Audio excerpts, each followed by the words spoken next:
nowhere in this story has he done anything remotely remorseful. Like, remotely.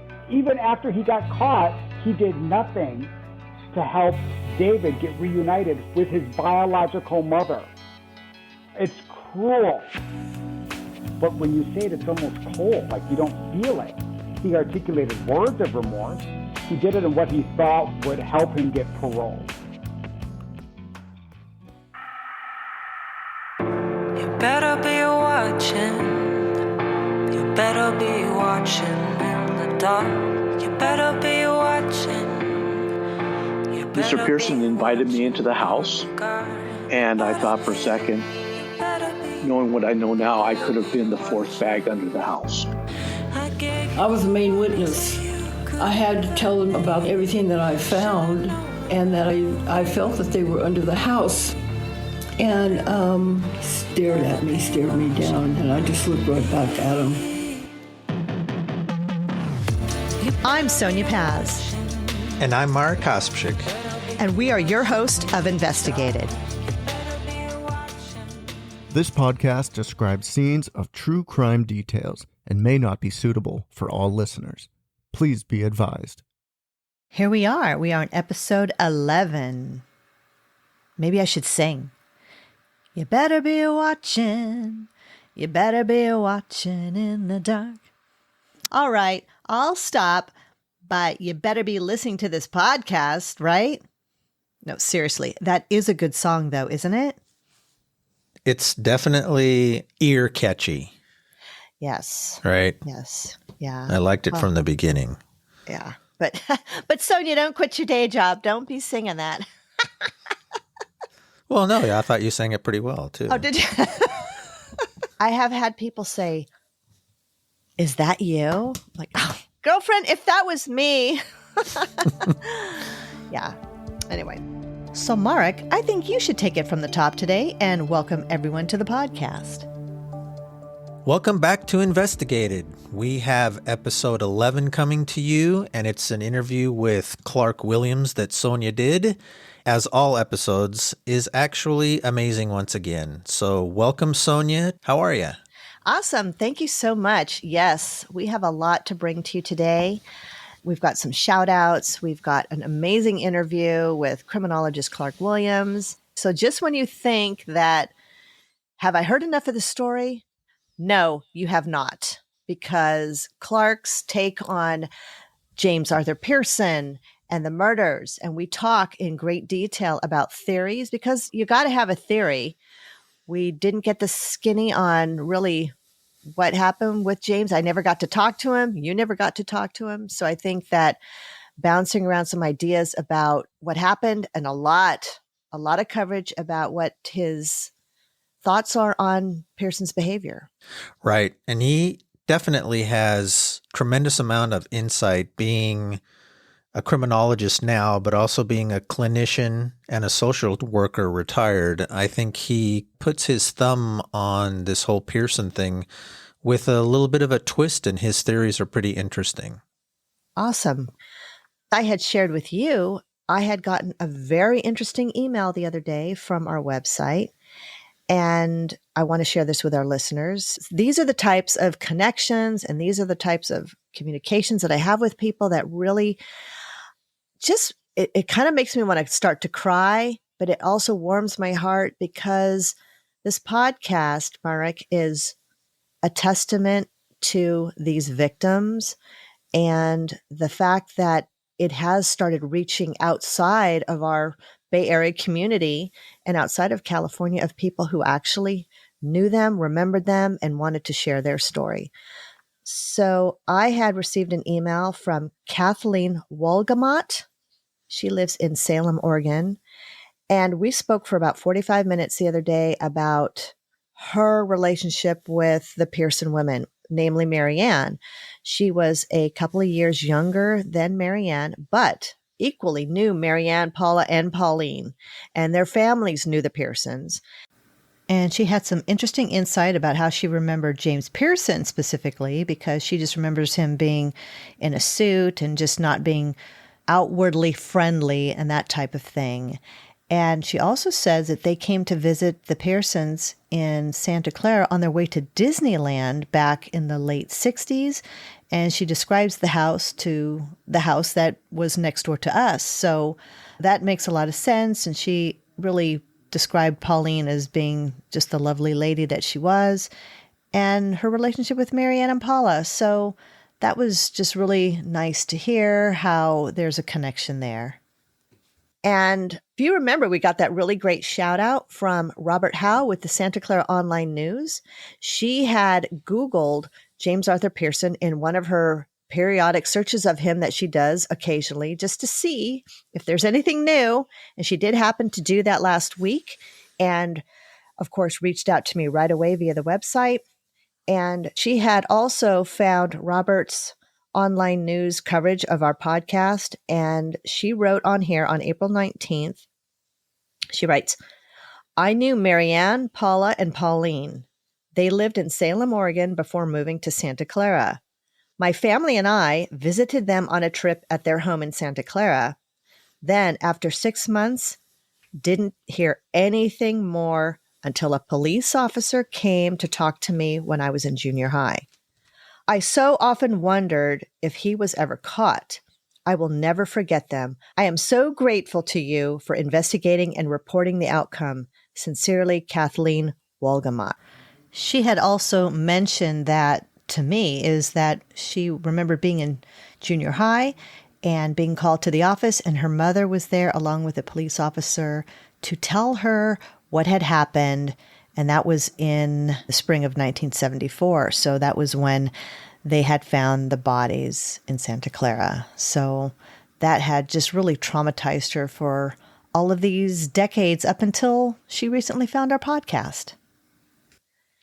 Wow, that's really cool that someone from their way past, even before we got them here in California, that she reached out to us and did that statement. That's really cool. Right.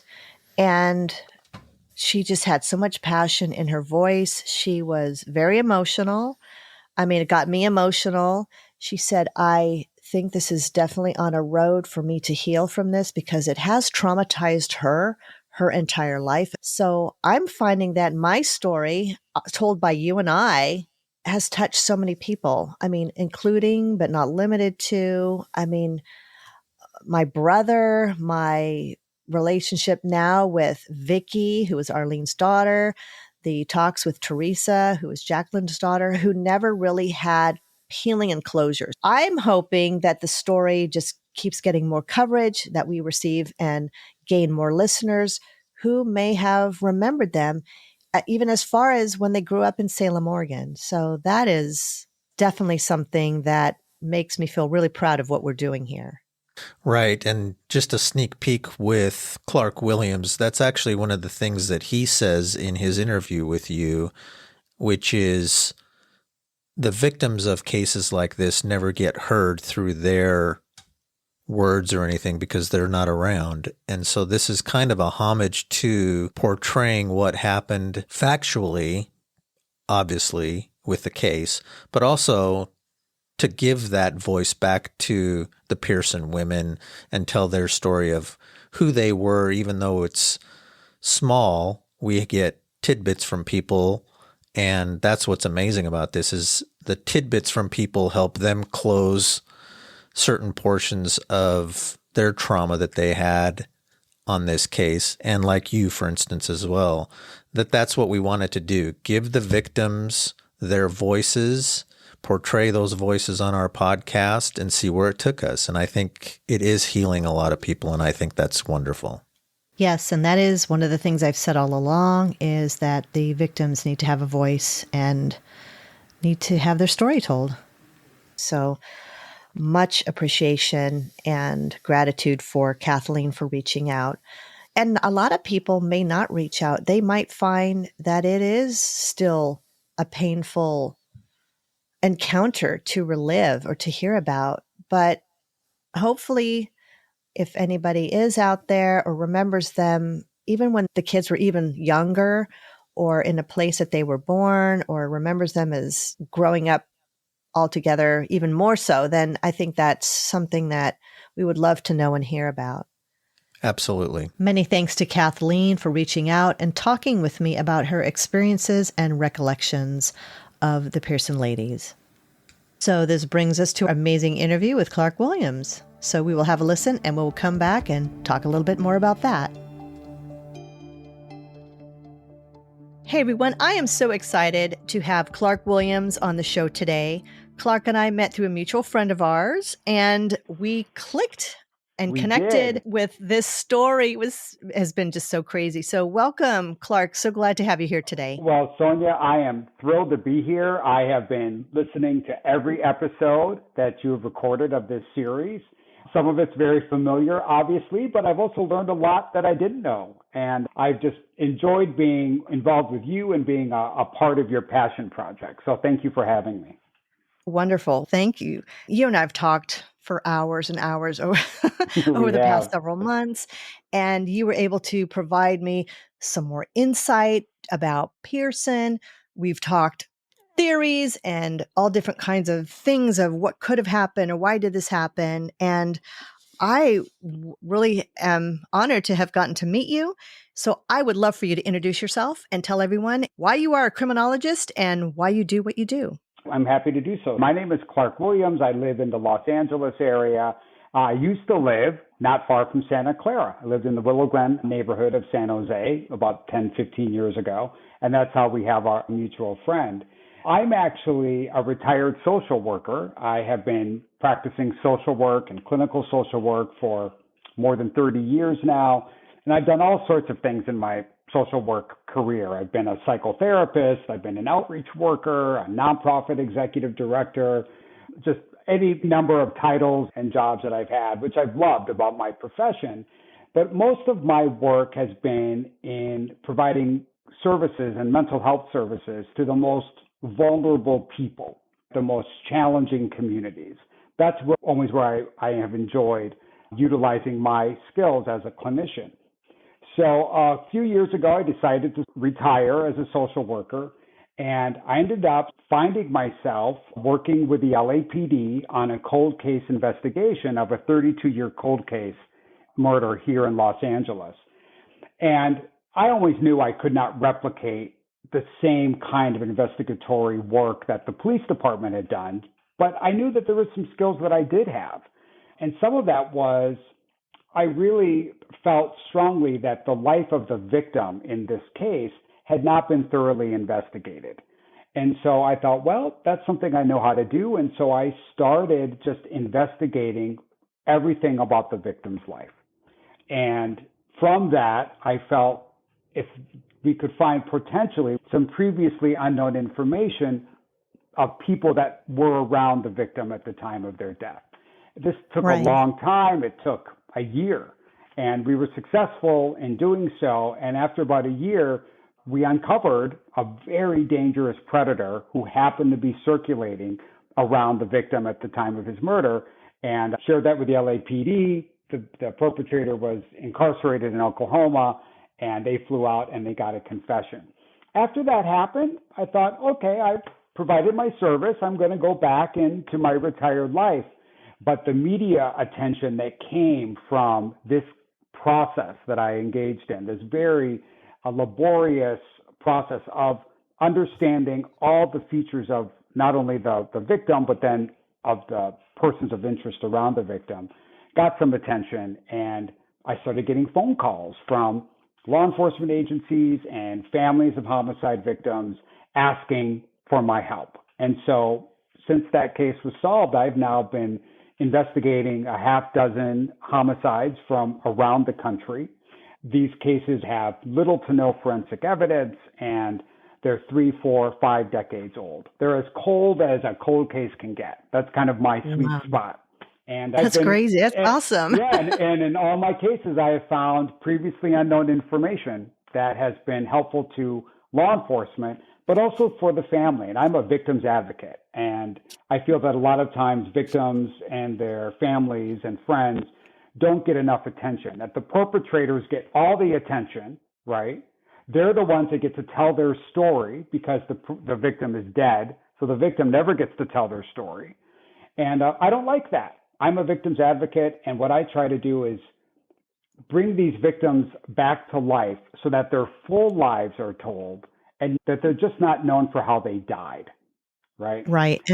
And that was one of the things I told you, is that I felt that the Pearson ladies, they didn't have their chance to talk. Exactly. Pearson got his And day in court. He's got his time to read his report and do his thing and have a voice in it. But I felt that the ladies just were kind of left without any story. they were just names, right? They were just Right. names of young women. And that's why I connected with you so much, Sonya, because these were not just names. This was someone you loved. These were people Yeah. that were important to you, that had they lived, I think in one of your podcasts, you said, we'd be friends on Facebook. Our families might know each other. These are real people. And so what I was intrigued by was learning, as with you, I wanted to know who these young women were. Who was Marianne? Where was she born? What were her interests? What was her personality like? I was very curious about Pearson's former wife, about Pauline. Where did she come from? How did they meet? And I was obsessed with it for a while. I learned everything about Pauline, about her life in Pennsylvania, how she joined the Women's Army Corps in World War Right. II, which was very unusual. I cannot tell you how much I've learned about the Women's Army Corps. And that's all thanks to Pauline. Right. So that all played a role in the decision she made to marry James Pearson, to relocate. How did they meet? Well, I think we figured out they actually met through the military. Pearson was a member of the Coast Guard. She was a member of the Women's Army Corps, and she had been stationed on the West Coast. That's how they likely met. And so it makes a lot of sense. Right. And those are the things I'm trying to always, in a cold case investigation. And as far as we know, there are no dead bodies in your story, in the Pearson case. All the dead bodies have been found. But what I wanted So to do far. was, so far, and when you and I first started talking, I have to be honest with you, I was looking for some dead bodies, but I haven't found any. But what I was really charmed by was your passion. And as you can tell, I am very passionate about about my work as a criminologist. And so I always like spending time with people that have that same passion. And I thought, I've got some skills, maybe I can help with some research and background and some insight particularly into James Pearson. I think, as you've noted already through all of your podcast episodes, is that this work is not done by one person. Not one person can tell this story. This story is told beginning with you, but it was actually filled in by all the people you've talked to. And that's very much how I work. And even in my work, I use the services of genealogists and other mental health professionals. I'm constantly contacting experts in the field, people that can give me insights into particular issues. And even in this case, when I was searching for some of Pearson's family, I contacted a man named Rick Lund, who's a genealogist who lives up in the Roseville area of Northern California. And he's very good at what he does. And he was able to provide a lot of good information that I then was able to pass on to you. So I really see this as a collaborative effort. Like even some of your own listeners to your podcast have been providing you new information. That's very much, as a criminologist, that's oftentimes how I approach my work, particularly in solving a cold case. If the case was easy to be solved, it would have been solved already. I was telling someone the other day, I sort of view my work as I'm the bus driver of a big bus, and I'm just constantly opening up the door for new passengers who come in and share something about the case. But we're all headed in the same direction. And you've done that very much. You and Mark have both done that as co-hosts of your podcast, that are getting us to the conclusion, which is we've learned a lot about this story. And so I've been very entertained by it and have learned a lot as well. So thank you for the opportunity to contribute. Absolutely. And the thing too is that when we started off with that TikTok video, and in the TikTok I had said, well, I thought that he was just apprehended in Utah. And that was the beginning of the onion layers just falling off, because I learned very quickly he didn't get apprehended in Utah. That's where that's where I always say his suitcase of terror and his suitcase of chaos kind of started, is the people that he affected there, and then moving on to Biloxi. Right. And then it just seemed to, I thought, when is this ever going to end? Well, you know what I we- like is I actually believe that his suitcase of terror started with the generation ahead of him. So when you go back, right, he was born in 1925. That's when he was born, but he had parents. James Pearson, like all of us, had parents. And his father's name, James Pearson, was a junior. And so his father was James Pearson. And he married his mother, Florence, back in 1913. But what I found is when they married, that was actually James Pearson's second marriage. He'd actually been married before. Now, think how unusual that is, right? To be in the early 1900s and to be Catholic and to have already had a first wife before he married the second wife. Highly unusual. But that is, to me, is always a clue to help understand James Pearson, our James Pearson, right? Right. And one of the things that we did find too, in looking through all the historical aspects, I think you and I also talked about, how did he get the name Albert D. Four? Right. And we figured probably from golf. But when we had gone through and looked at the history of the family, his mother's maiden name was Watson. It was. So I don't know if he gave homage to the mom or the maiden name, or he just ran out of ideas, or maybe in the... Well, I think you're right on it. I think that for all the lies, for all the secrets and lies that James Pearson told, he was able to do it. This is just psychodynamically, because there was always at least one tiny part that was true. One little part of the story. I'll give an example. Remember when in 1971, after the baby's born, and James Pearson kidnaps the baby, and he tells Arlene, I'm going to go on a business trip. And he's going to go to the Seattle, Washington area. And so what is that? He said he was working at Boeing or something like that. Right. Well, what we know is that's where James Pearson's sister actually lived.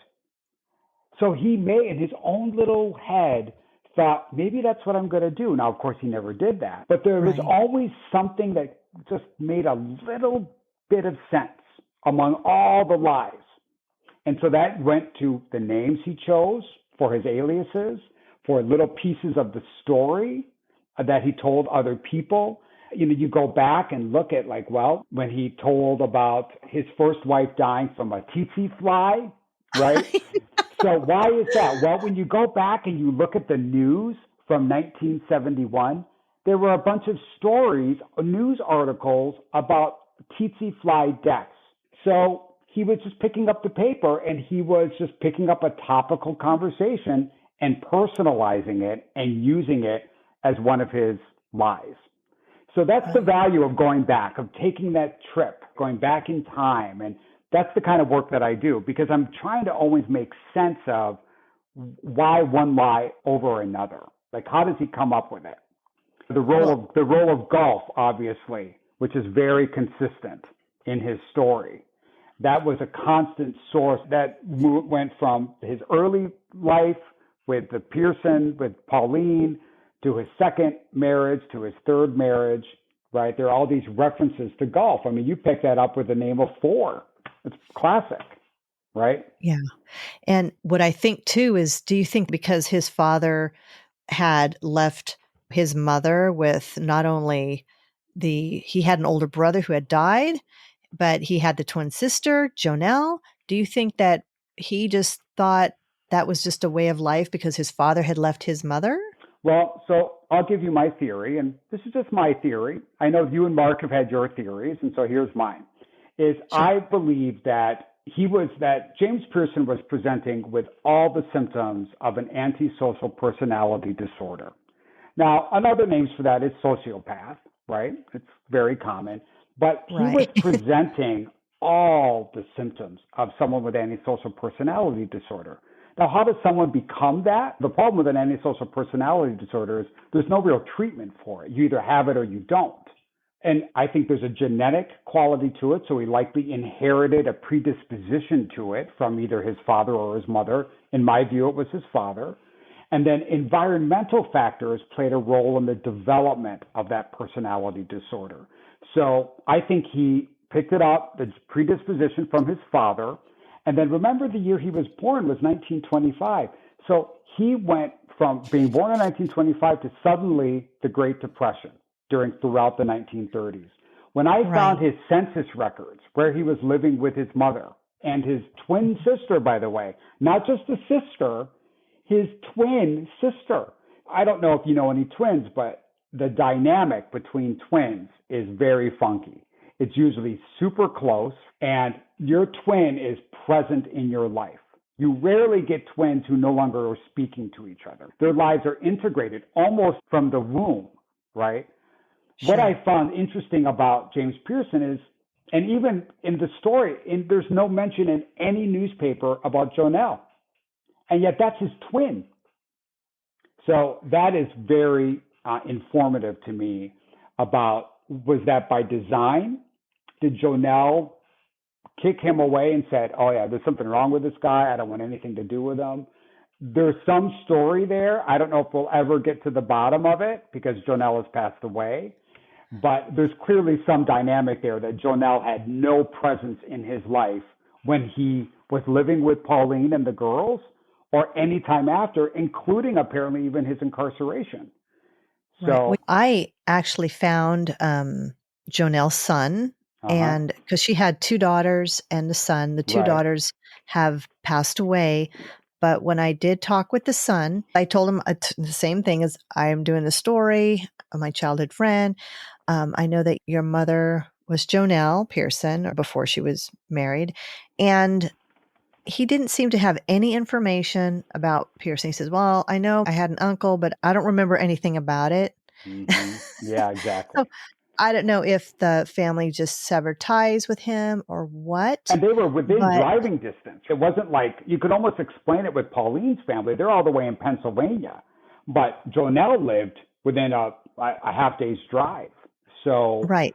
And I said, well, the ladies, these were your cousins. Do you remember hearing anything about the murders or anything like that? And he said, no, he didn't remember. And I said, and I gave him my number. I said, if you think of anything that you could share with me, I'd appreciate it. And we kind of left it at that. And he never called. And I just didn't want to press it because I just thought if he doesn't remember, he doesn't remember. And if he doesn't want to talk about it, then he doesn't want to talk about it. Absolutely. So. And in fact, for him to talk about it, and that's the hard part when you're searching for truth, is not everybody wants to participate in that. Like, we're all living in our half-truths for the most part. Every family does. Every family has secrets and lies. And the hard part about murder is it's a very public shattering of the secrets and lies. Most of our families are never on the cover of any newspaper. Our families are not having a series of podcast episodes made about us, right? And so you're shattering the whole dynamic. And that's okay, because frankly, James Pearson deserves it, in my view. But I just find it very compelling. And I'm always looking for those patterns to explain James Pearson's behavior, because it's tempting to just say, well, James Pearson was an evil man. He hurt so many people, and he did. He killed people, he kidnapped people, the financial crimes he committed hurt people. There's just his own children. I mean, there's just no shortage of wake of devastation left by James Pearson. But I'm trying to figure out, well, why did that happen? And was that learned behavior? Was it something that he was born with? And it's a little bit of both.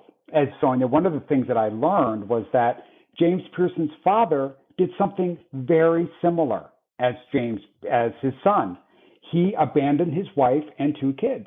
So James Pearson Sr. left his wife, Florence, with not even letting them know where he was. And during the Great Depression, she was left to fend for those two young children all on her own. At a horrible time when there were no jobs. As a single woman, she was responsible for doing that. So you can just imagine the extent of the poverty that James Pearson and his sister lived in, as well as all the other problems that may have come with that. Do you think that's a reason that he was just really bad with money, because I know that you and I both know that he did not do well with managing money. He wanted to put on the airs of being more about than he was. And that's probably a reflection of maybe the way he grew up. Well, if he was someone who was not suffering from a personality disorder, I'd say yes, because we tend to learn about our money matters from our parents of origin, but it was different with him. It wasn't just that he was bad at managing money. So some of the symptoms of being antisocial or being a sociopath is that level of deceit. He deceived everyone every day of his life. He deceived his employer. He deceived his customers. He deceived his wife. He deceived his children. He deceived absolutely everybody. And that's just this constant repeating of being deceitful. Now, what made James Pearson, I think, sort of unique to me is that for someone who knew that he was so deceitful, he was a con man, right? Well, what better place to prevent people from thinking you're a con man than working in financial services, right? Which is, when you think about what you need to do to be successful in financial services, is to have the highest level of ethics so that no one would ever suspect that you are actually absconding with funds. And that's exactly what he did at every single place that he worked, right? Yep. I think we had spoken earlier. It's the same thing with, for someone who had very strict views of gender roles. It was very important to him. It was James Pearson. So he attached himself to institutions that shared that same worldview. So when he was Catholic, he was very Catholic. When he was Mormon, he was very Mormon, became an elder. I think even Arlene had said she was shocked at how quickly he rose up to a leadership role within the Mormon church. Right. That's why when you're taking apart, like, how did he pick this? He had these other features of his personality, and that's where he could sort of hide, where no one would question him. In addition to that kind of deceit, he also just had this reckless disregard for everyone around him. He did not care about the safety of others, the financial health of other people. He was extremely irresponsible. And not just with money, that was kind of the obvious thing, but with everything he did. He couldn't keep a job for more than a few months. That is a classic feature of someone who's antisocial, is they literally can't sustain that. What was funny is that I think you and I had spoke a few months ago about the job that he was doing when he got approached by the FBI. In one of those very, very early telephone books, they used to say what your profession was. And he, in 1946, 47, he was working at a place in Pendleton, Oregon called the Bootery. So he went back to selling shoes, doing what he knew. Absolutely. And that goes back to when he was just a young man. That goes to that theme. No matter what persona he took, no matter what alias he took, there were always little features, right, that he sustained, that he kept, that were related to what he was comfortable with, what he knew, the way he was brought up. I think the other thing that I think every one of your listeners understands and has been covered extensively in this case is his lack of remorse. And I know when we think about someone who's been convicted of a crime, and we want to see remorse. We want to see that once they've been caught, that they're going to articulate the remorse in the trial, or maybe later they will. They'll send letters out. They'll do something. A person with this disorder literally cannot express it in a meaningful way. They may be able to show the words, but they are literally unable to understand. They can't put themselves in someone else's shoes. They can say, for example, I'm convinced that he probably told Pauline, yes, I love you. You can kind of fake it, or I hate you. But someone who's a sociopath can articulate the words, but they're not going to feel it the same way. And he had this thing in his letter that I loved my family, but those, again, were just words. There was not a lot of passion behind the words. There was not sincerity behind the words. Well, how many people do you know who love their family kill them? Well, right? Then there's that, yes. That's not love. That's not love. That's possession. He understands possessing things and possessing a family and controlling it. I think Mark really was good when he articulated that Pearson was into control. He wanted to control, and he was trying to control his two teenage daughters at a time in our country's history when young women were beginning to break out of that control. This was the late 60s, the summer of love. And I'm not saying that Paula was smoking marijuana or anything like that, but Pearson was picking up what was happening in the Bay Area. He knew what was happening, and young women were expressing themselves and going out and being independent. That was a threat to him. And when friends of hers had come by that were male friends, he grunted at them. He was not a fan. He just wasn't going to have it. And it's a classic symptom of a sociopath. They are very aggressive. They're irritable. You never know what you're going to get from one day to the next, even from one moment to the next. You never really know because they're not tapped into their feelings the same way you and I are. Right. So they can navigate the world. I think all of your viewers would love to. I think it's always the issue with true crime, why women particularly are so drawn to the true crime cottage industry is you're constantly searching, like, can I identify a sociopath so I can prevent myself from doing it? Well, the bad news is no, not really. You kind of know it when you see it, and then you have to sort of know what you're looking for. But the reality is there's no sociopath I know that kind of wears that name around their neck and that are easily identifiable. But he was presenting with these symptoms in the 1940s. Yeah. If Pauline had known what to look for. But of course she didn't. She loved him. And people with sociopaths are lovable. They're in fact quite charming. I mean, that's why he was able to get away with it. He was so manipulative because when he wanted to, he was quite charming. Oh, yeah, I believe that. And I've known people like that. Yeah, and he also sold this the rigid gender role. He sold it really well. He's like, I'm going to take care of you, Pauline. Don't forget Pauline, when you go back and look at her history, she did not join the Women's Army Corps until her late 20s. Even when she married, she was 30.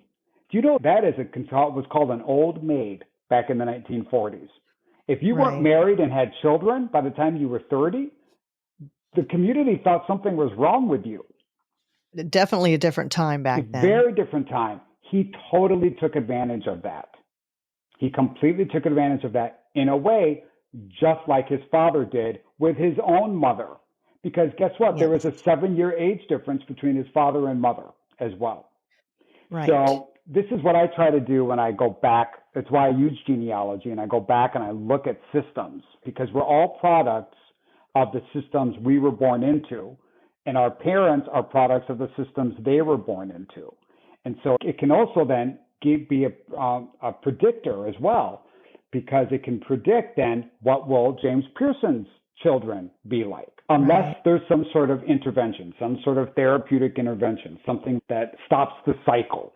And that's, as a clinician, as a psychotherapist, that's what I try to do with patients, is I try to help them see what cycle they've inherited. And if they want to, I partner with them to help them see it and find other ways to sort of not pass it on to their offspring, but also change their own lives. Right. And knowing Marianne and Paula, and of course, Mrs. Pearson, is Paula was more serious than the two daughters. She was older. She was very studious. She was very serious.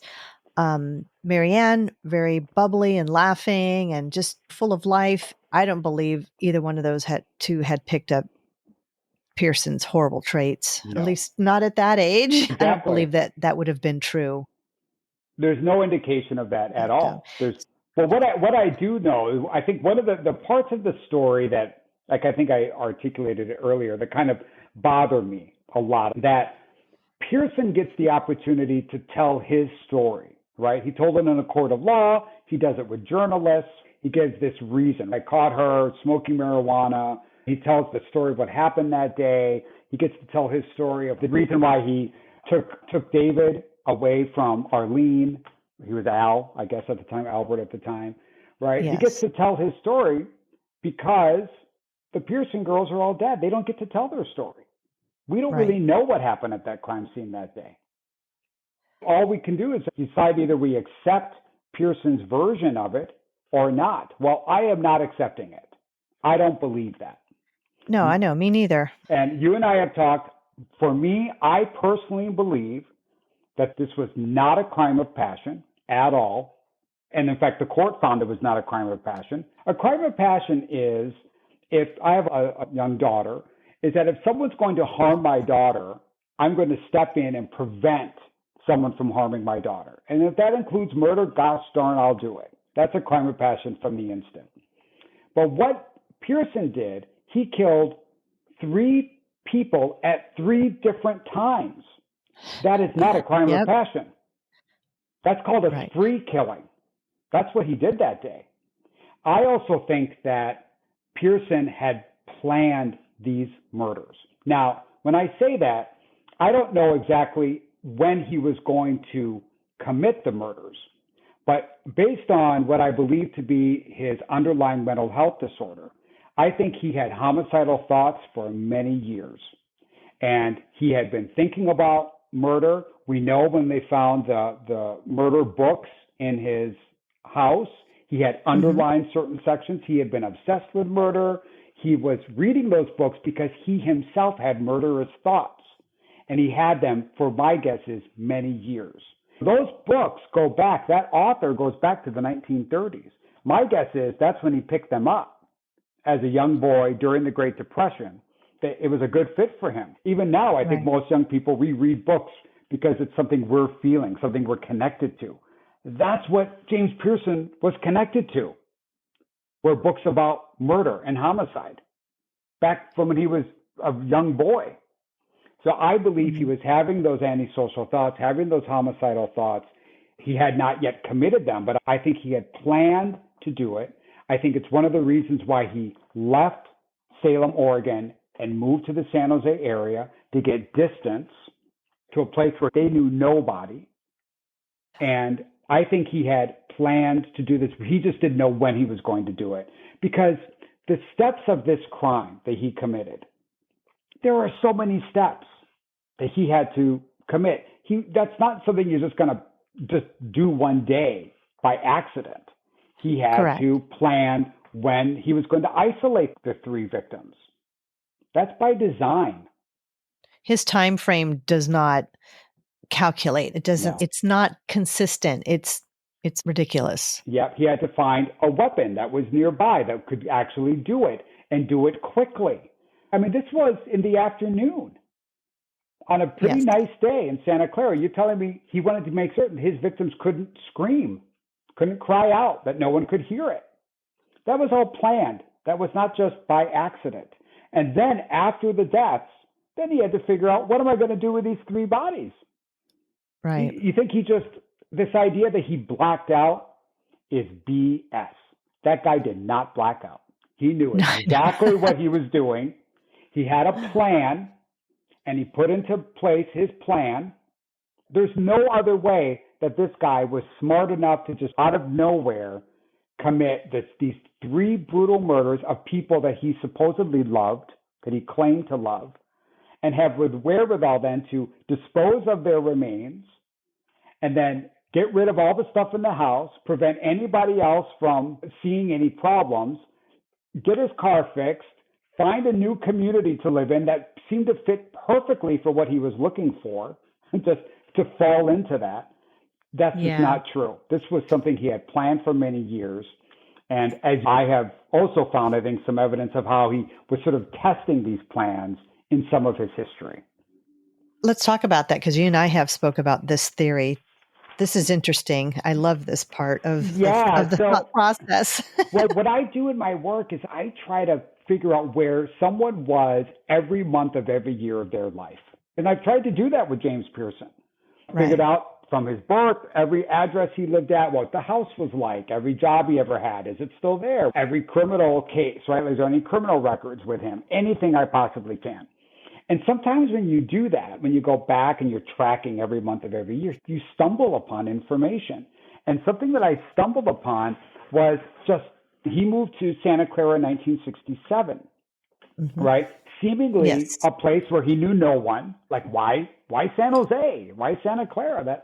that didn't make any sense. He never lived in California before. So why those places? And he claimed, and others have claimed, that it was so that he could get this job. I don't necessarily believe that, but this is the job at the San Jose Credit Bureau. Right, the San Jose Credit Bureau. Back to our original discussion. Again, here's someone who loves to steal from people. So what better than to work for a credit agency, right? I know, it's like giving a drug addict a pharmacy job. Exactly. That's basically what he was doing. It was perfect. But he had been successful, and it again reflects how charming he was. That he was able to do it, even though all any employer would have had to do is to call the prior employer to get a reference, and they would have learned that this guy was not to be trusted. So the only thing he could do was to move around, and they did it all the time. The Pearson family was constantly moving. They didn't do that because they were trying to check out new schools, by the way. They were doing it because that's the only way that Pearson could keep the lie going, right? To keep the con going. So one of the things I learned, because I was very curious about trying to figure out, well, when was he beginning to think about not just the murders? I think he'd been murderous his whole life. But the plan to take on a new persona, that's a big leap. Even back in the 1960s, this idea of committing a horrible crime and taking on a new identity, which meant getting new social security numbers and avoiding all the public profile of just up and abandoning your life. Like, it's hard to do. It's hard to imagine. You can't do it today, certainly, but even back in the 1960s, it was difficult. So I found this story that was out of the same town in Salem, Oregon in 1966. 7 months before James Pearson moves to Santa Clara, okay? And this is a story, it was all over the papers in Oregon and California. It was a huge story. It was about this guy named Harold Lloyd Clemens, and he just disappeared with his entire family. They had told no one where they were going. Just one day, he had 4 children. The kids didn't show up for school. He did not show up for work. And the police started searching for them. And the assumption was, I think everyone after a couple days when they didn't return home, was that there had been some foul play. Either they had been kidnapped and murdered, or Harold Clemens had decided to take his wife and kids and kill them, and perhaps their remains would be found, perhaps they wouldn't. But they disappeared for 10 days. No one knew anything about what happened to them, right? Right. All of a sudden, they reappeared out of nowhere. And when Harold Clemens was asked, well, where were you? He gave some terrible answer like, well, I picked up my kids from school and my wife, and we decided to go camping in California. And so we've just been driving around for 10 days. Right. Like that just happened by accident, right? Yeah. But at the very bottom of the news article that I was reading about this, because I was fascinated by it, I figured out, well, what job was he working at that he didn't show up? He was working at the Credit Bureau of Salem, and his boss was James Pearson. Right. And James Pearson got asked, said, would you welcome Harold Clemens back? He goes, oh, yeah, Harold Clemens is a great guy.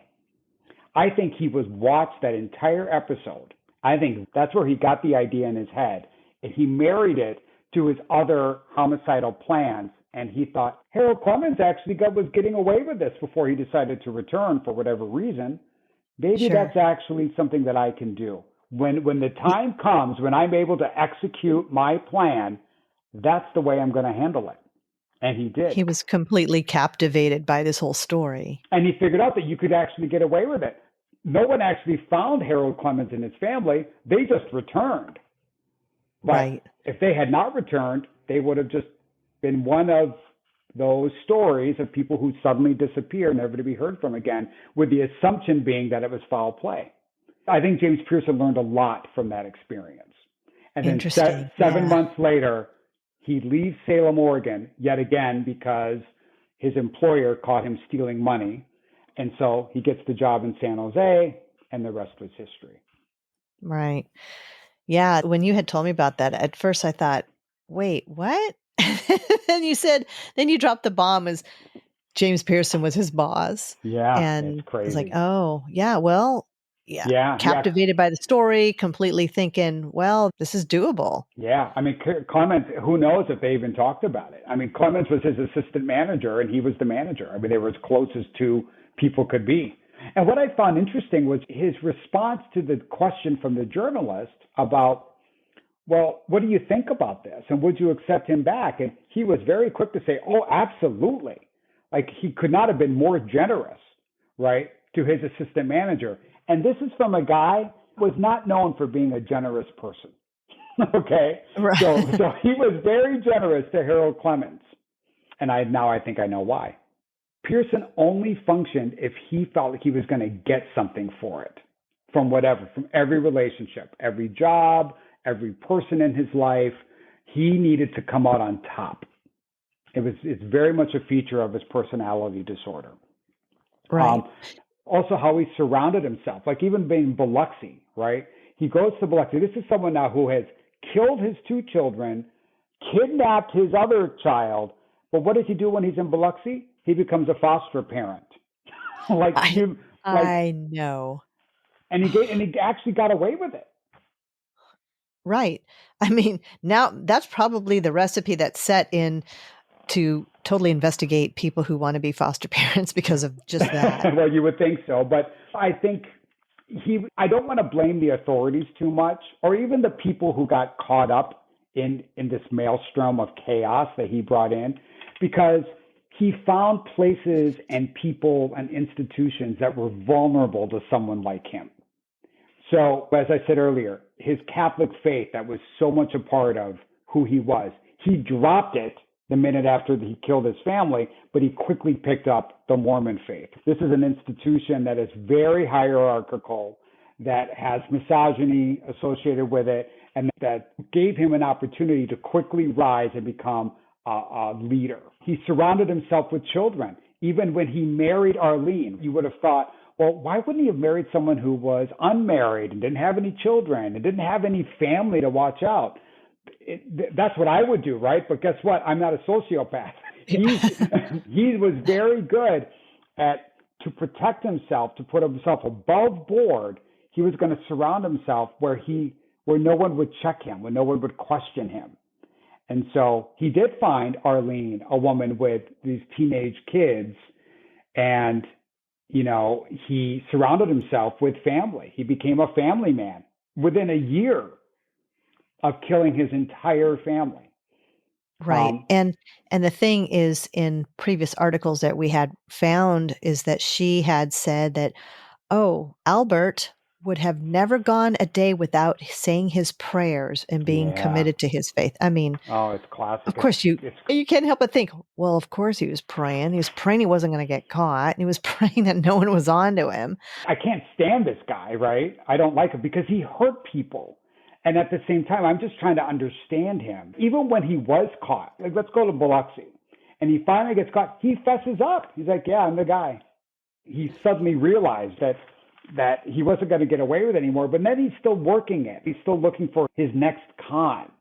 What's his next con going to be? And I guess he thought that once he got into that courtroom, he was going to just mull everybody over, but I think he met his match. I think you've articulated, he continued to con. He never revealed where his third wife was and his son. Like he never disclosed that. He was still playing all that off. Yeah. I mean, God only knows what he did when he was actually in prison. The problem is in prison, there's a lot of guys like him.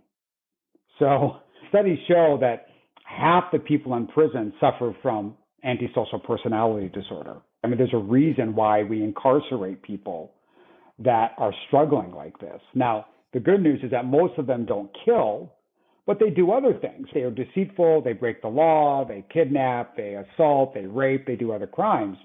James Pearson obviously is very unique, which is why he has a podcast series about him, is because of how terrible a person he was. What I've enjoyed in getting to know him is tracking the development of who he became and then how he engaged with his community and was sort of what he got away with for so many years. Right. And getting away with it. And I've always found that really interesting that when approached by the FBI, his thing was, oh, I'm not him. And then they challenged him and said, well, let's just clear this up by going down to the station, taking your prints. And then it's me. I am James Pearson. I did it. Yeah. I mean, Yeah, wow, that could exactly. have been any easier.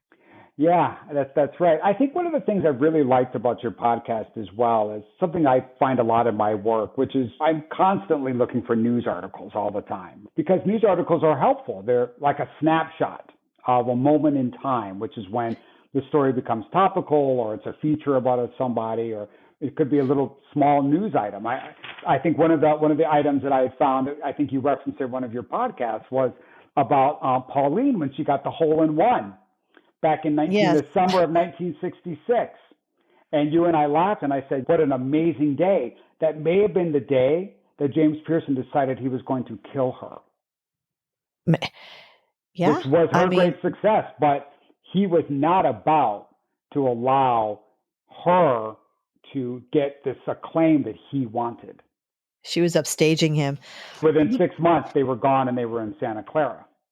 Right. And that a neighbor had seen that they had found broken trophies of Paula's in the garbage. Yeah. What does that tell you?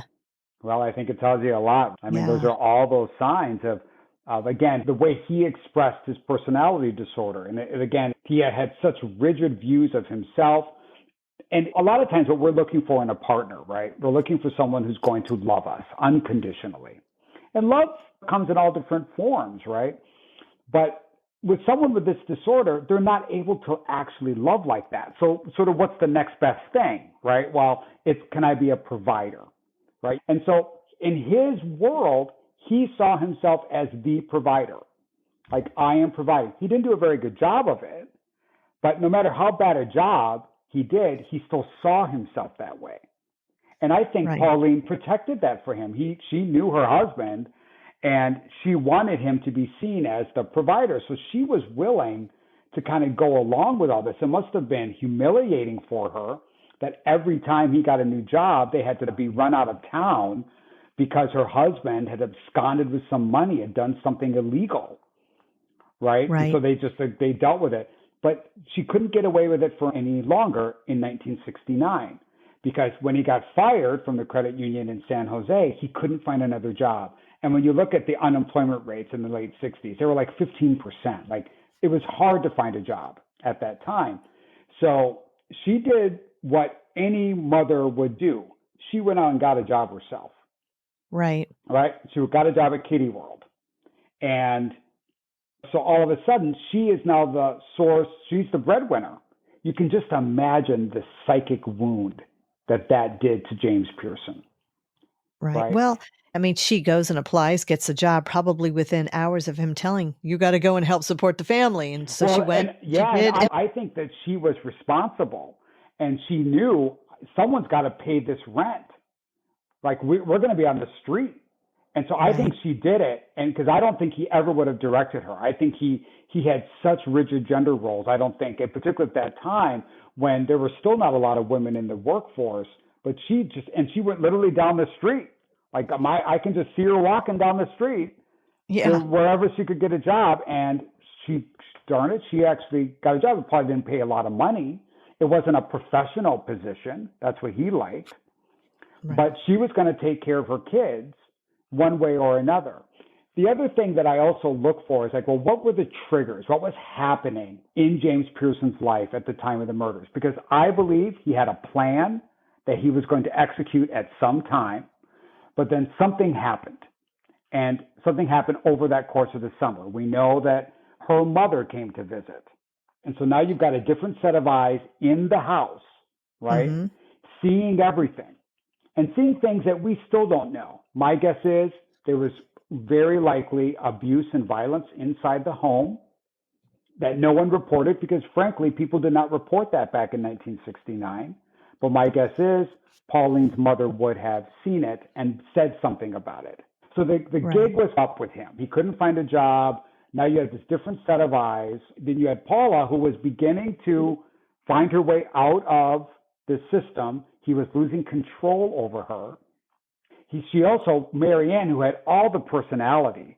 You can just imagine. I mean, This guy did not have a lot of charm. He had enough charm to be successful, but nothing like what Marianne had.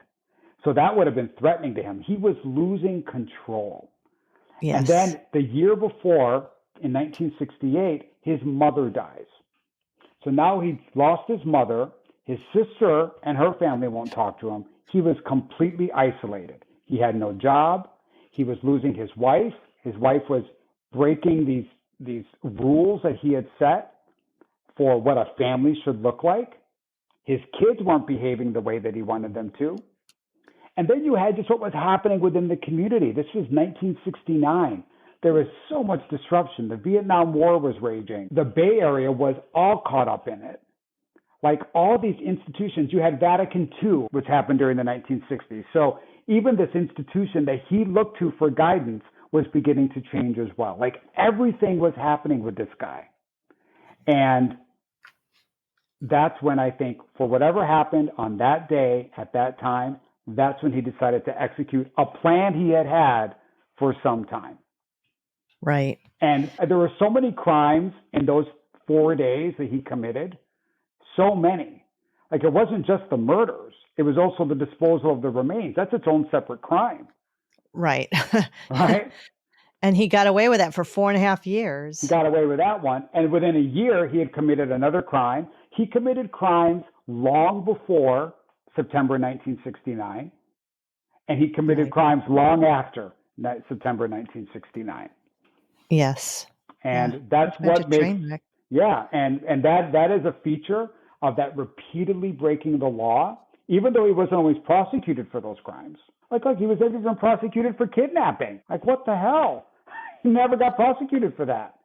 I know. And I understand prosecutors. I work a lot with law enforcement. They have a very different mission and purpose than I have, because they're about prosecuting and getting the bad guys off the streets. And they did that in this case. And they should be applauded for it. Even the prosecution, when you were reading on the podcast about the nature of that prosecution, and you're wondering, well, why isn't this being introduced? And why isn't that being introduced? And why was that witness chosen over another witness? It's entirely for the purpose of getting a conviction. And they got it. Because at the end of the day, it doesn't matter, right? You need to put the guy away for life.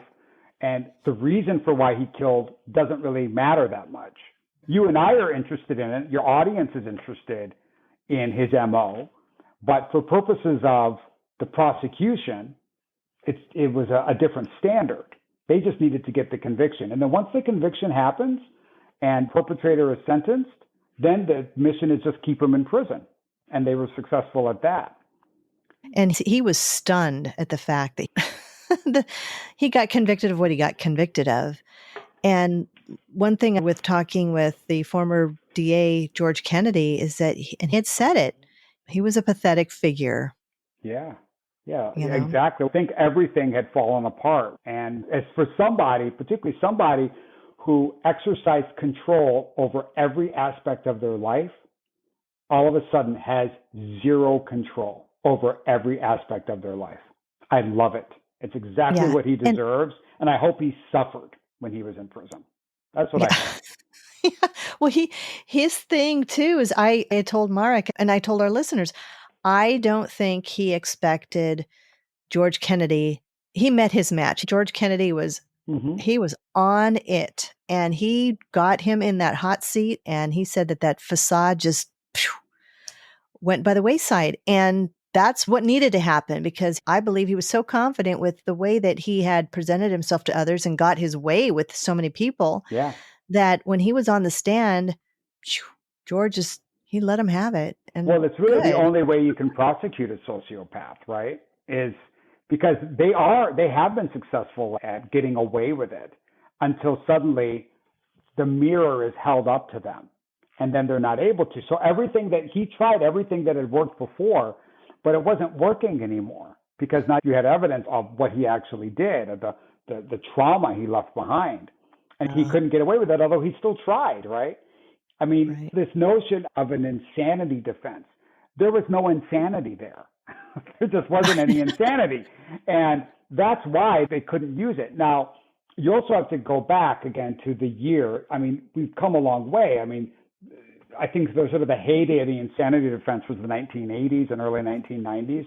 Even today, you can't really use insanity. I'll give an example. Jeffrey Dahmer, for example, tried the insanity defense after he killed 17 men and boys in Milwaukee, right? He was not insane. He was fully capable of the decisions that he made. The reason why he killed was because of a personality disorder, right? That's why he killed. He was a sociopath. But that's not a defense. That's not an insanity defense, right? That's not like this blackout. That's not even a crime. There wasn't certainly a crime of passion. That's most of the time, again, sort of using the example of my daughter, that if I was trying to protect my daughter from being harmed, that could be enough of a reason for me to kill another person. And potentially that would be a good defense. Not necessarily, right? Because just because someone's trying to harm someone you love doesn't give you a right to kill. It gives you your right to stop it, being able to stop them from harming your daughter, not necessarily killing the perpetrator. Right. So that's why you have a criminal trial. But that is not what happened in this case at all. And the idea of a crime of passion even is that it's like a one-off. But like any other human feeling, any emotion, you feel an emotion. Well, 10 minutes later, that emotion is gone. Emotions are like waves.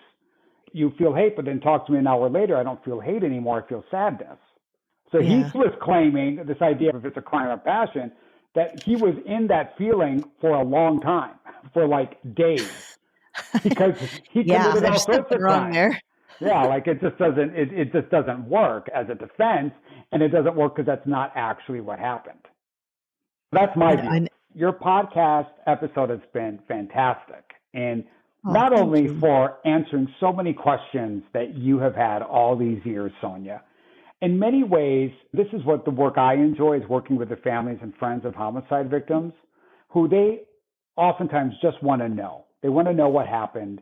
They want to know, has everything been done in the investigation? They want to have these answers, and not because they're seeking closure, but they're seeking healing. And what I hope for you in doing this podcast is that this is going to allow you to heal, because you suffered a trauma when you were a young girl all those years ago. And it's something that it's a wound that you have had that has healed, but you don't have to pick at it very long to have it start to bleed again. And I hope that this passion project of yours has really allowed that wound to heal. It's allowed all of us to get to know Marianne and get to know Paula and get to know Pauline, who are the real victims in this case, and not know them for how they died, which is fascinating. But I've had the pleasure of getting to know them for how they lived, who they were in high school, what their interests were. The fact that Paula loved to play the piano, that they loved animals, that Marianne was this energetic person, and God only knows what she would have done with her life, a life that she never had an opportunity to pursue. And keeping the focus on the victims and the lives they lived as the lives that were stolen from them. Their lives were taken from them. And I get angry at James Pearson. While I'm obviously very curious about who he was and why he did it, I don't like him because he did something terrible. Not just to those girls, but to all of their family and friends. And then he just kept on doing it, as he just left a wake of tragedy behind him. Right. You've hit the nail on the head. This is why I'm doing, is to tell their story, and that he got his limelight and he got his chance to talk about things. Even throughout the parole information is how he was still trying to do things and writing books and whatever. And he should have wrote a story about this in a remorseful way. If he wanted to put his name on something, then he should have done that. And I think the fact that he didn't, I mean, he's kind of smart in that he probably did it because he knew he needed to do something to try to get the parole board to give him a chance. He literally is incapable of it. Like, he can't be remorseful. And that's a feature of being a sociopath. Like, you're just not capable of it. You can even say, I have remorse, but when you say it, it's almost cold. Like, you don't feel it, because it's nowhere in this story has he done anything remotely remorseful. Like, remotely. Even after he got caught, he did nothing to help David get reunited with his biological mother. I know. And that one is a stinger for me. Like, it's cruel. It's cruel. It is cruel. He did nothing. Let's just say, based on what he claims with the murder, that he killed Paula first. You could have remorse for that crime of passion or whatever he claimed, that I did that. But where was the remorse then for his other daughter? Why should she then have to lose her life because of the life he took earlier, or his wife? Why did Pauline? He's not capable of remorse. He never expressed remorse. Not legitimately. He articulated words of remorse. He did it in what he thought would help him get parole. But thankfully, that didn't happen. Yeah. And it goes back to, I think, like, is he actually capable of it? And I think sometimes it's an important lesson for us, all of us, like even with the people in our lives, is not to ask things of them that they're not capable of giving, not to expect it from them, because we end up looking for it and finding it when maybe we shouldn't. Right. I see that a lot in James Pearson. For far too long, people saw in James Pearson the person he wanted them to see, and they accepted him. That wasn't actually who he was. And he did that for 52 years, right? Yeah. Until they finally got caught. Bad habits. Yes, exactly. And what I like about your podcast is that you have not let him get away with it. Yeah, right? no, I'm real passionate about it. I mean, I've gotten on Instagram and I've talked about updates and things about how I felt about it. And at one of the social media updates that I did, I had put up the FBI poster, and I tell the story of when I got that in the mail and I looked at it and said, okay, USOB, it's my turn. I'm telling the story. You have nothing to say about this. That's right. And I'm going to tell it on behalf of my friends. But that was just the beginning of the whole journey too, was that it wasn't just on behalf of Paula, Pauline, and Marianne. It was, as we had learned, it was for Arlene's family. Mm-hmm. And it was then for Jacqueline and her daughter. It's just so much. And I have been in touch with Jacqueline's daughter and with Arlene's daughter, and both of them have said that this podcast has provided some healing for them. So if there was anything that this storytelling and this whole investigation thing has surfaced, is that the podcast, I should say, and you and Marek and everybody associated with this was able to provide something to somebody that was able to help them get through all this, even though those memories were, yeah. And that's what makes it such a good true crime podcast, because that is literally the only way to peel apart the onion, as you've said, is we're all in this together. We're a collaboration. I mean, you're driving the bus, you're in charge, but I was happy just to be of service to you and what you were trying to do. It was great. It was so fun to work with you. Yeah. And then, we'll do some more in the future for sure. I hope so. And then other people have helped me. Like I said, this genealogist, Rick Lund, he was able to help me and someone helped him. And we're all doing this together to sort of tell this story of the Pearson family and to do them justice. I hope that this story, that your podcast does do that it ends in people feeling good about the fact that we have done them justice. We have told their story as accurately as possible. And so then they can spend the rest of their lives in eternity in peace. That's really the hope. Well, thank you so much, Clark. This has been, again, a treat to talk to you and for you to come on the podcast and doing a recap and explaining and introducing yourself and just having the moment to talk about the case in ways that we haven't covered yet. And it was truly delightful. Well, thank you for having me again, Sonya. Thanks again, Clark, and we'll talk to you soon. Mark, great interview, wasn't it? I was really excited to have recorded this, and I found so much of Clark's insights and theories pretty interesting. What are your thoughts about it? They were, and I have several notes that I took while listening to his interview with you.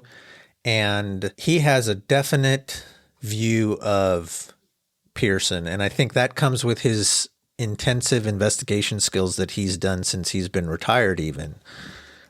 I felt that there were definitely major points that I really liked what Clark said. I think his take on Pearson being a sociopath, or as we also call it, a serial killer, was close, but I think his term antisocial disorder is more applicable here because we know that Pearson wasn't a serial killer. We just know that he committed 3 murders.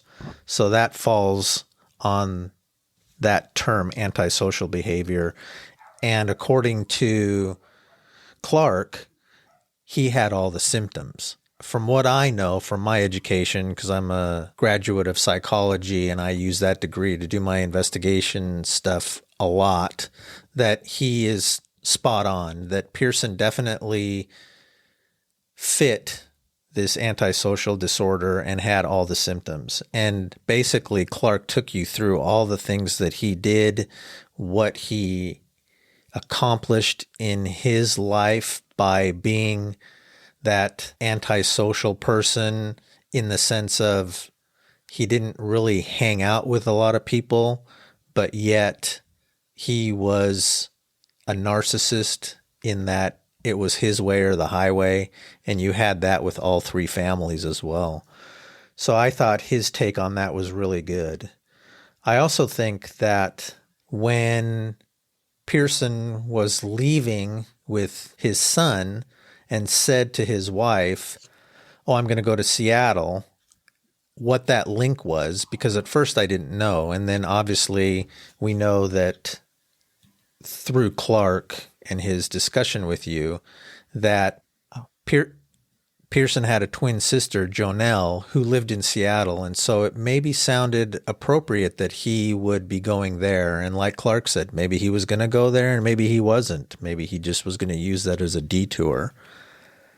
And his take on Pearson having control issues with his daughter, and Clark setting up kind of the scene for everybody on how it was in the late 60s and early 70s with women becoming more independent and wanting to do their own thing, and he not liking that because he wanted control in his life.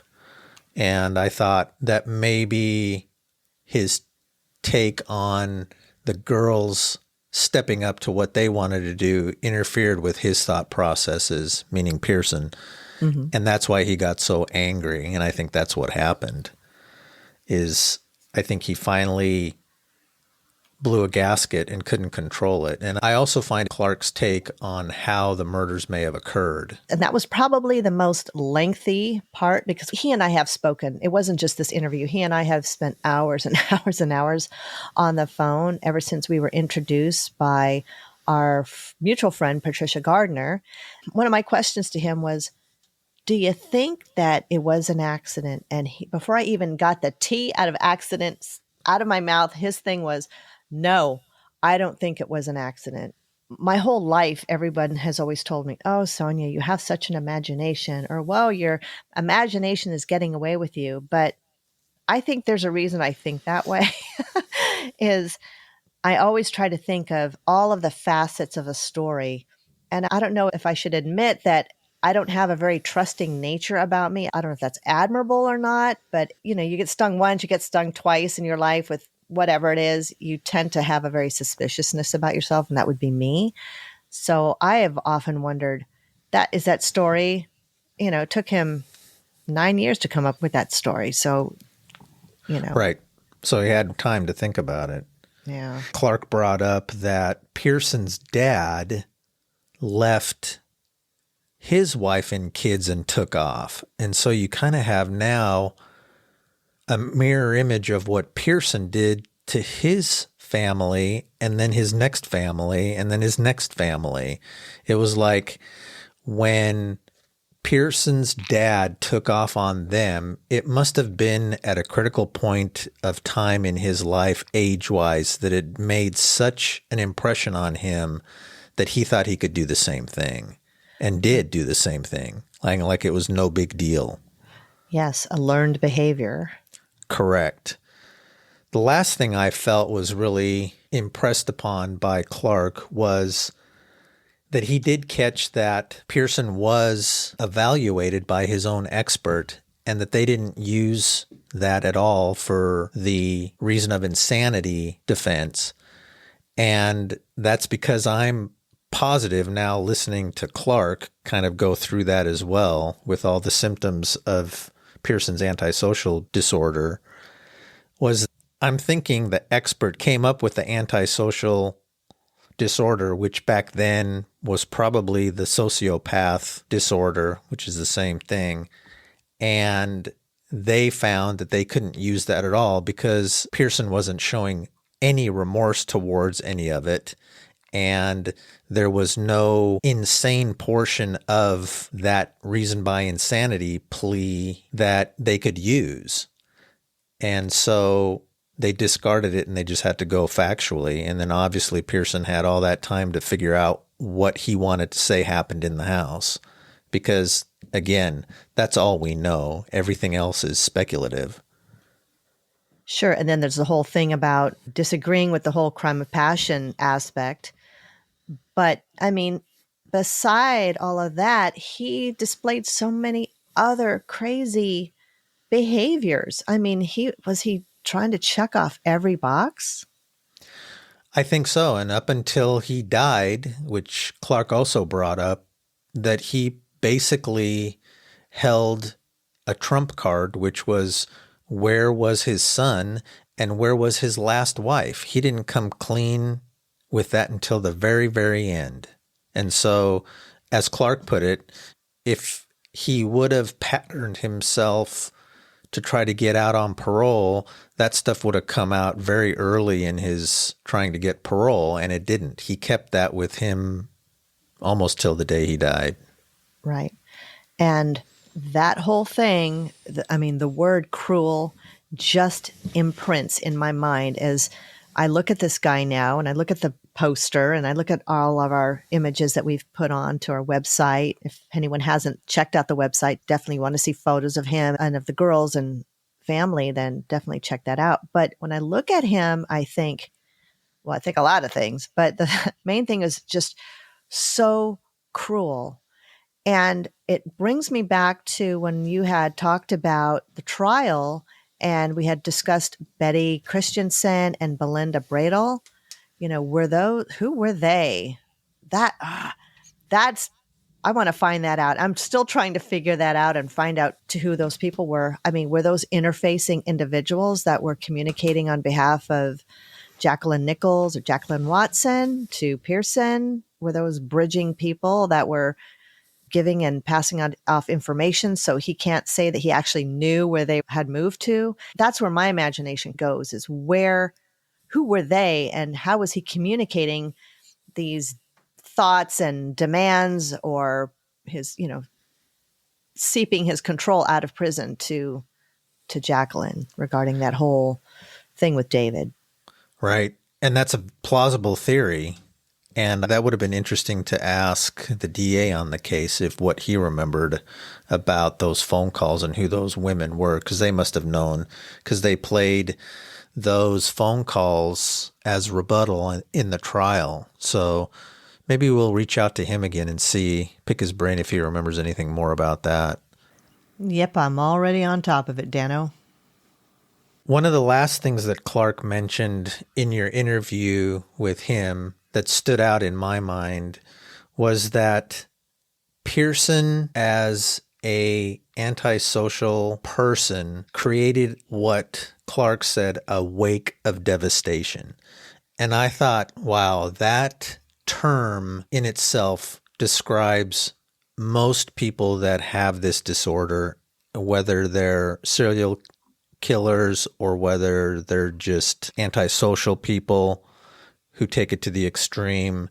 But that sense of the wake of devastation is truly the meaning of what he did, because he, as we've talked before, took this wave and took out many, many people and many, many families with him and never really seemed to care. So that really stood out in my mind when Clark said that term. It was stunning to me, actually. Right. And that's probably a more eloquent description than what I have used in the past, where it was his suitcase of chaos or his, reign of terror. But I think wake of devastation, because you know what? How many people have we interviewed on this podcast so far? And how many people has this case affected? Right. And continues to affect, because even people who didn't know the story that I tell, hey, I'm doing this podcast, you've got to listen to it. It's, I believe that what we've done so far has been a very fine piece of work. We have uncovered so much and put this in a concise format for people to really follow.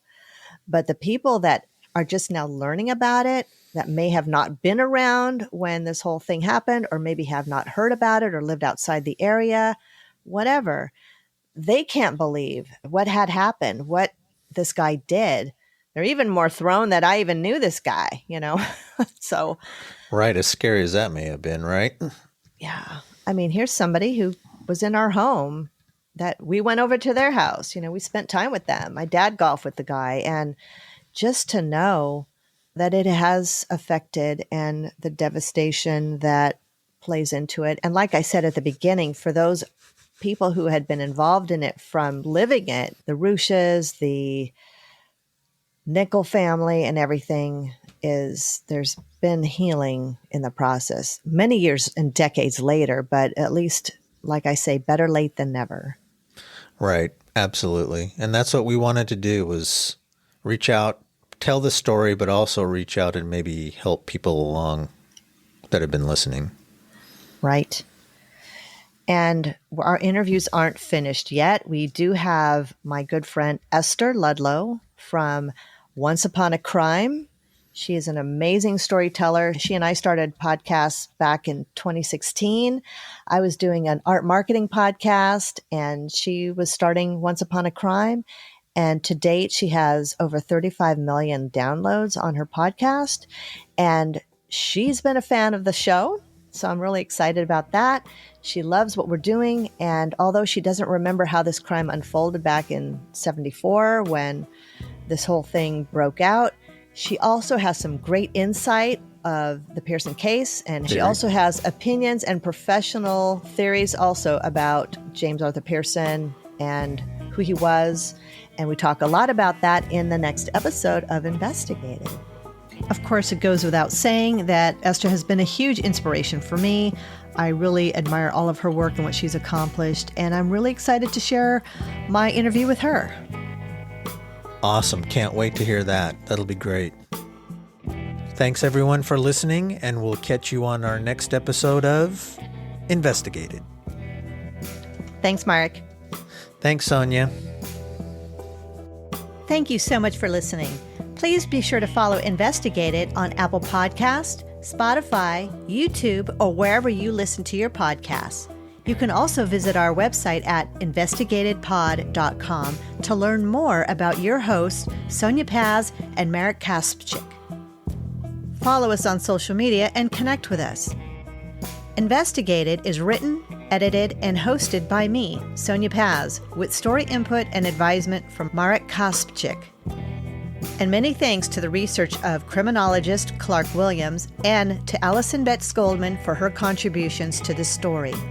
If you'd like to support our show, visit our website. And if you'd like to give us a 5-star review on Apple iTunes, we would always appreciate that, because extra podcast love is amazing.